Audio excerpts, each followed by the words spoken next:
Hey guys, welcome to the Ramsey Paul Show. It is Wednesday, October 15th. I hope you are doing well.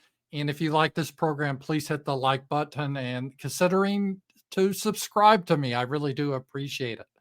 And the top news story today is, oh no. Some people in the Young Republican, they had like a Telegram chat and they said naughty words, and someone turned them in. They turned them into political. I think of someone named Wax, who was a interesting, but he turned them in. That's the rumor anyway, and it created a big firestorm. And we'll take a look at this here. And this is the senator, I think, from Connecticut, Chris Murphy. And let's see here. This is some vile stuff. These aren't teenagers. Many are Republican staffers. At least one works for Trump. Epithets like, I won't say it on YouTube, like baggot, let's just say, and retarded. Can you say that? I don't know. And N blank blank GA. I thought if you don't use ER, I'm really disappointed in this chat. Use the ER. Come on. But instead of saying, say bigger instead of bigga. So in a group chat, why not?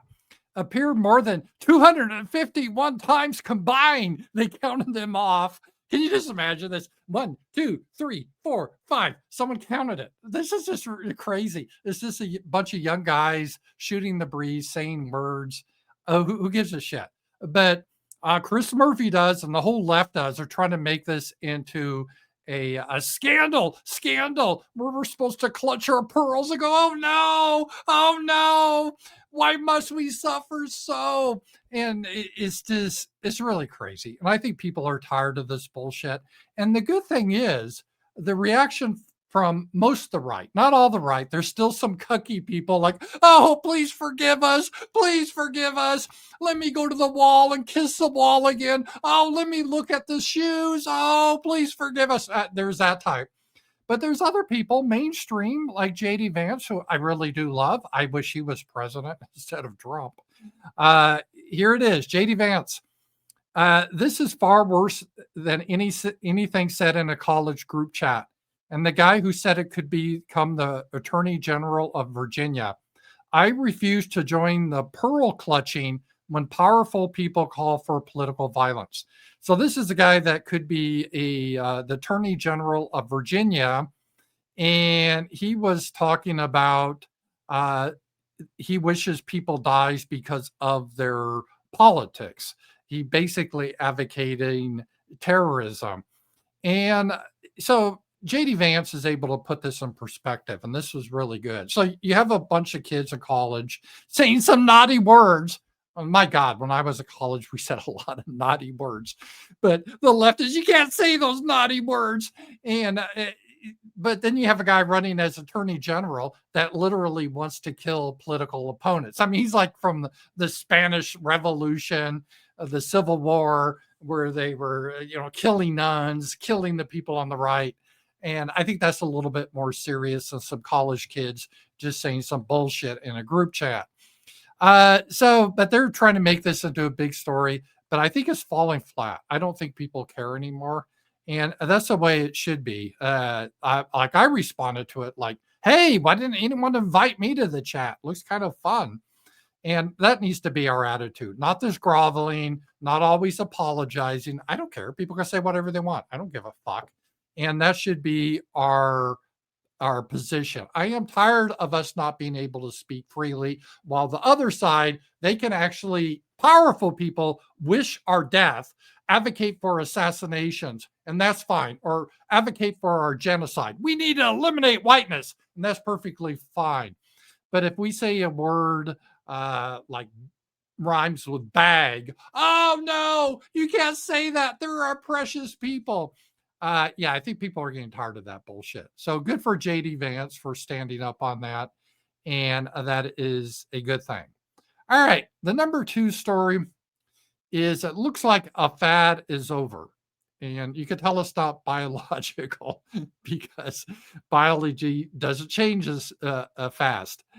This is, if you can see this, share of students not identifying as male or female. What the hell else could you be? I'm two-spirit. It's just ridiculous. So they did this from 2016. It was 2%, which is crazy. It was that high. But then in 2023, it peaked where about 9%, it depends on the poll, were identifying as not male or female. I'm trapped in the wrong body. No one ever had that idea years ago, right? This is just a new thing. It's a new fad that came in. And now people are laughing at it, saying, this is just stupid. This is dumb. You're not trapped in the wrong body. You are your body. And look at it. What's you? And now that Trump's in, and everyone's like, this is stupid, right? If you're some dude that puts a dress on, you're not a girl. And I don't care if you say trans women are women, trans women are women. You could chant that all day long, and it doesn't make it true. And so this fad, it looks like it's going away. Sadly, though, I feel bad for the kids that may have been like castrated or their breast removed because mommy dearest wanted to get likes on Facebook and say, little Billy, you play with a doll, you know, you're actually a girl. We got to castrate you. And right, Billy, right, be brave. And all for Facebook lives, likes. And I predicted this in just a couple of years already. It looks like, well, that's weird. What the hell's going on? But these people, these poor kids are going to have to live with this the rest of their lives. They won't be able to have children. They won't be able to enjoy sex. They've been permanently mutilated because of some fucking fad. And yeah, so this is going away. So the whole trans thing looks like it's had a bubble. All right. Now, some of the bad things, and I don't know what's happening with Trump when it comes to foreign policy. He started out so damn good. MAGA elected him to put America first. Let's stay out of all these stupid ass wars. We don't need to fight wars for Israel. They're a very wealthy country. We don't need to fight wars for Ukraine. That's none of our business. And that seemed to be Trump's attitude. And, you know, he had Witkoff and he met Putin. It looked like relations were improving. But all of a sudden, like the neocons, they're like zombies or in a horror film. You think you've killed them. You think they're dead in the grave. And all of a sudden their hand comes out again. You just can't get rid of these people. I wish you could just purge these neocons, send them back to wherever they're from. They don't belong in America. But somehow they got a hold of Trump, and Trump is believing this neocon bullshit. And we'll see some of the stuff that's happening. And I don't like this because it's going to hurt the economy. All right, so this is what now Trump is repeating some neocon lies. That's just 100% bullshit. Ukrainian propaganda is putting this up, but let's listen to this. He's lost 1.5 million soldiers, probably, close. No, he hasn't. Certainly in terms of wounded and no legs and no arms and all the things that happen in horrible wars. It's a horrible. And the Russian casualties are not that high. That is a Ukrainian propaganda. And it's weird because Ukrainian NATO propaganda doesn't even make a lot of sense. They're trying to argue that Russia's really weak and they're getting their asses kicked. But at the same time, Russia is a existential threat to all of Europe, and they're going to take over the world unless we build up. It doesn't make a lot of sense. Because really, if Ukraine's just kicking Russia's ass, then hey, go at it. You don't need our help, right? So it doesn't, they're trying to say both things at the same time. Horrible war. That's the biggest thing that's happened since World War II in terms of death. It's bigger than any of them. I settled 8 of them. The biggest is that in terms of death. Incredible. I think India, Pakistan had great potential too. We did a great job in that one, but he's got to really settle this war.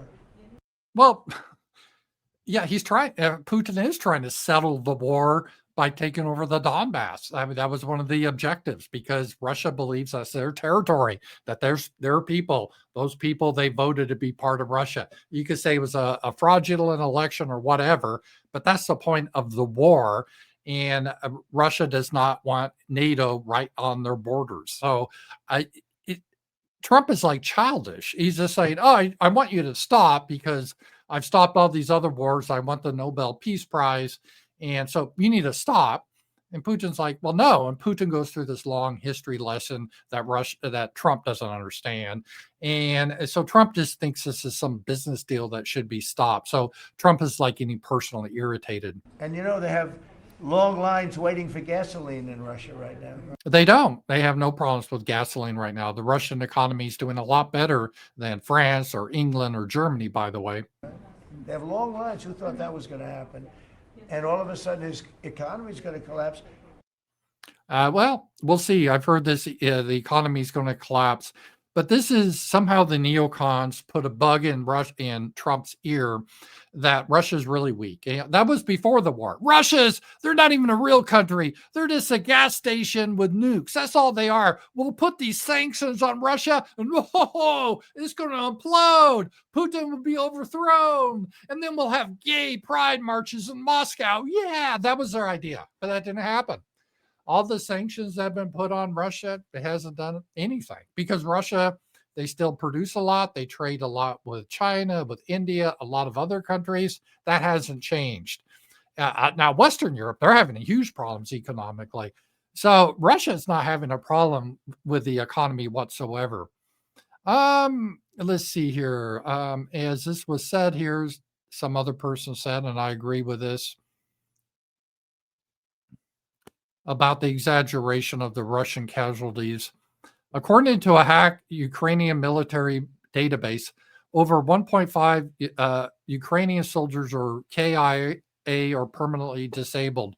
According to the Baltic-based Media Zona, no friend of Putin. So these guys aren't pro-Russian. The Russian KIA is about 130,000. So that's a lot, but Ukraine has been losing a lot more men than Russia is, but we're told the opposite. And this is how the media does. It's always an inversion.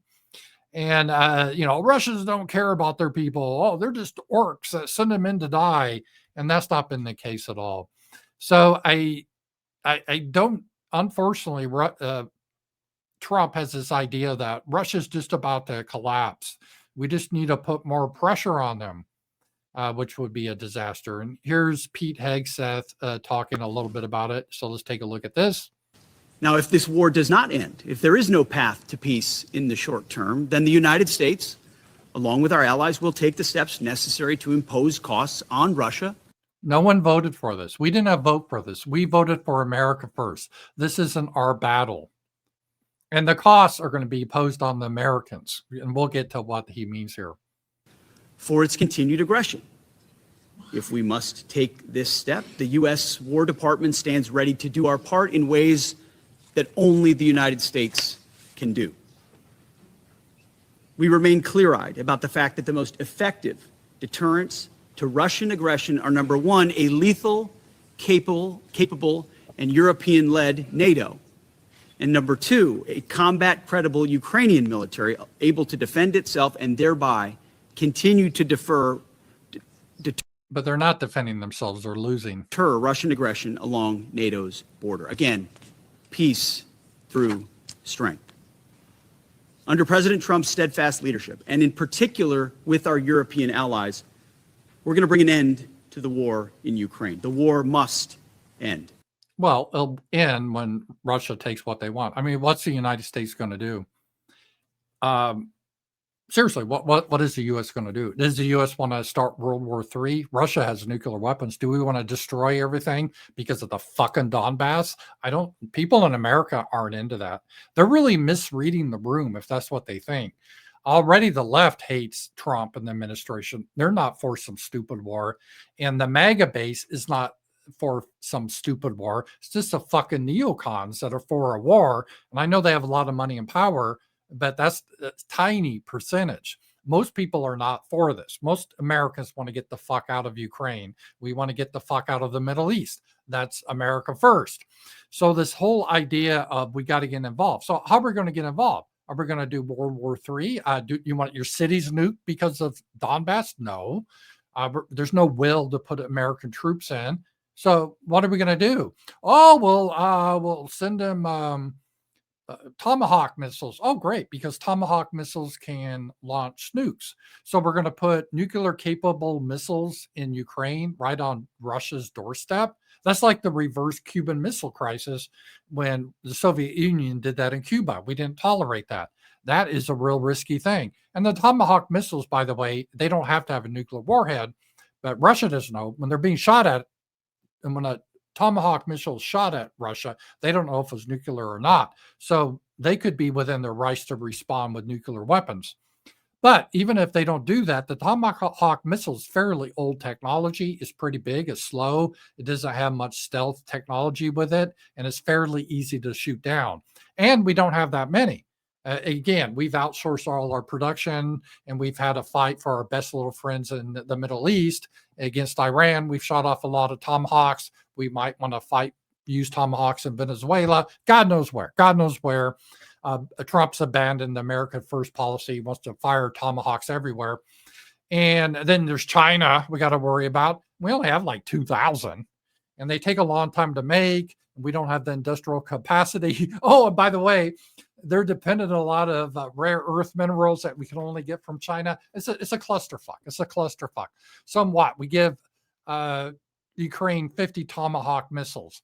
But even that is kind of weird because Tomahawks, how they're set up now, are mostly via the Navy. They're on submarines mostly and destroyers. I guess a few could be, I don't even know if they can be in the air. They're mostly, the Navy uses them. There used to be ground-based Tomahawks, but during the strategic reduction agreements with the Soviet Union, they were removed. So we would have to put them again on the ground somehow in Ukraine. That require American expertise. If they're stationary on the ground, Russia would probably wipe them out and then would have American soldiers killed. And we don't have that many to begin with. So it's not going to do shit. It's just they're desperate to find some miracle weapon. Remember, it was the Abrams tanks were going to be the wonder weapon that would win the war. They were all destroyed. Oh, it's going to be the HIMARS. They were destroyed. It didn't do shit. One thing after another that was supposed to be the miracle weapon has not worked. And so one of the things they're thinking about doing, which is came out today, and again, this is crazy. Trump is trying to do this. Trump he's back to imposing a 500% tariff against China for purchasing Russian oil. And this initiative is supported by 89 out of 100 senators. This is crazy. This would be destruction of America. We depend on China. Well, first of all consumer goods. So you'd have shortages in your stores like Walmart. The prices of everything would explode in the United States. Trump would be hated in this country if this happened. And China will say, fuck you, you're not getting our rare earth minerals and good luck making your stupid ass missiles. And we can't do shit about it because we've offshored this all. It's just really, really stupid policy here. And it's not even a moral policy. I'm not against tariffs. I've argued in favor of tariffs when it comes to trade. I think it can work effectively. I think we need to protect industry in the United States. And as we've seen with the problem in China and with rare earths, we need to bring that industry back to the United States. It was dumb to offshore all this stuff. Fuck you, neocons. They're the ones, or libertarians. They're the ones that have really fucked America now. So we got to use tariffs to try to bring it back to the United States. But that's going to take a lot of time. So I'm for that. But it's not right. It's really an act of aggression to tell a country, oh, you can't trade with another country. So China, you can't trade with Russia because we don't like Russia. And China has already said, you go fuck yourself. We're going to trade with Russia. India's already said that too. So China said, yeah, whatever, bring on the tariffs. We'll just shut you off of everything you guys need. And so Trump's going to lose this battle. It's really, really stupid. And getting back to the stupid idea of putting Tomahawk missiles in Ukraine, it won't do any good. But as Putin is saying here, let's listen to him talk about this. What don't you understand? Are we putting missiles near the borders of the United States? No. It's the United States with their missiles coming to our home. They're literally on our doorstep. Is this really too much to ask? No more strike systems on our doorstep. What's so unusual about that? How would American people feel if we put our missiles on the Canada-US border, for example? Or if we put our missiles on the Mexico-US border? As though Mexico and the US never had any territorial issues. California used to belong to whom? And Texas? Have you forgotten? Oh, right, it's quiet now. Nobody brings it up. Yeah, so Putin is bringing up how California and Texas used to belong to Mexico, and he's using that to say, hey, Ukraine used to belong to us, so you're being a little hypocritical, America. And how would you like it if we put our missiles right next to you, like Trump is planning to do? Very, very stupid policy, and I'm very disappointed in Trump's foreign policy now. It started so good, but unfortunately is sort of devolved into this neocon nonsense. So that's where we are right now. All right, let's see some other stuff here. I guess some good news that we're seeing. Since Charlie Kirk, we've seen a big revival in Christianity, people in their faith. And again, this reminds me of the Spanish Civil War. If you guys watched the live stream I did about that, it was mostly a war between Marxism, atheism against Christ. And we're starting to see that very similar in the United States. And let's just take a look at this, a Fox News item. Christian revival across the country. Bible sales increasing over 40% since 2022. Religion app downloads surging nearly 80%. That increase since 2019. And Christian music Spotify streams up 50% from 2019. I think the assassination of Charlie Kirk had made a lot of people realize at the heart, this is a spiritual battle we're fighting. And people are starting to see that the lines are becoming clear. All right, one other story here in England. I'm not really surprised. We're talking, Russian economy is about to collapse, but Britain is in a disaster. The IMF gives its verdict on Labour's economic approach. They are destroying living standards and jobs across the UK. And I don't know, is this a trans person? I assume this is. I don't know who that is, but pretty damn ugly. But what Britain thought, hey, if we bring in a bunch of immigrants from the third world, it's going to enrich us. We're going to be a powerhouse. Yeah, well, what do you know? That hasn't happened. They flooded England with immigrants, and the standard of living is falling. Yet another lie that we've been told. And I got time for one more story. And this isn't surprising. This is why we need to have a breakup of the country and have self-determination. It's just rank tribalism. DC Judge Kendra Briggs has allowed 2 teens, they're blacks, who jumped this guy, Edward Big Balls. This is a guy who worked for Dodge. You remember that? Elon Musk, to avoid jail and sentence him to probation. So this guy was jumped and beat up in a racial thing. And again, I hate to say this, but can you imagine if 2 white guys jumped a black guy, beat him up like that, and a white judge let the white kids go? But she did it purely for racial reasons because she's tribally supports the blacks that attack the whites. And this is the white kid. And this is why it won't work anymore. And it reminds me of the Spanish Civil War, where the government, before the Civil War broke out, they would look the other way when Christians were attacked or people on the right were attacked, and they want to impose any penalty. And this is what we're seeing in many cases now. We can't live with these people. They should live with themselves. And I know what would happen. They don't want to live with themselves because they end up in starvation, but I don't give a shit. We need to break free so we have self-determination from that. So guys, it's been a fun show today. Be sure to like and subscribe, and I will talk to you guys later. Bye-bye.